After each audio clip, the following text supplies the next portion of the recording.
আপনি কিছুদিন আগে লিখেছেন বা বলেছেনও যে জীবনকে আল্লাহর কাছে ওয়াকফ করে দিচ্ছি। তার মানে কি আপনার জীবন ঝুঁকিতে আছে ভবিষ্যতে? আপনি যদি আমার একদিন ইনবক্স দেখেন শুধু আমার পেজের, জাস্ট যে কোনো সুস্থ মানুষের জন্য 2-3 মিনিটের বেশি দেখা কঠিন।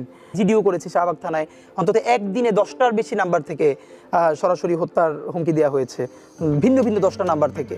সেই 10টা নাম্বার সহ শাহবাগ থানায় জিডি করেছি, এরপর থেকে আর এর কোনো ইমপ্রুভমেন্ট পাই নাই। তো এটা আপনারা আবার অনেকে মিডিয়া বলবে যে তাহলে আপনি জিডি করেন নাই কেন, এই জন্য করে রাখা। কিন্তু এই জিডি বা কোনো কিছু আমাদেরকে সুরক্ষা দেবে সেটা আমরা মনে করি না। যেই লড়াই আমরা নেমেছি এটা জানি এটা 2-4-6 বছরের কোনো লড়াই না, আমাদের লড়াইটা চলবে। এবং এই জন্য আমি বলেছি আজকে যদি আমাকে হত্যা করা হয়, যে কোনো মুহূর্তে করা হতে পারে। আমি আমার বন্ধুদেরকে ইনকিলাব কালচারাল সেন্টারে সেদিনকে আমরা সবাই বসে বলেছি যে আল্লাহ যদি আমাকে আগে নিয়ে যায় তারপর তোমাদের করণীয় কি।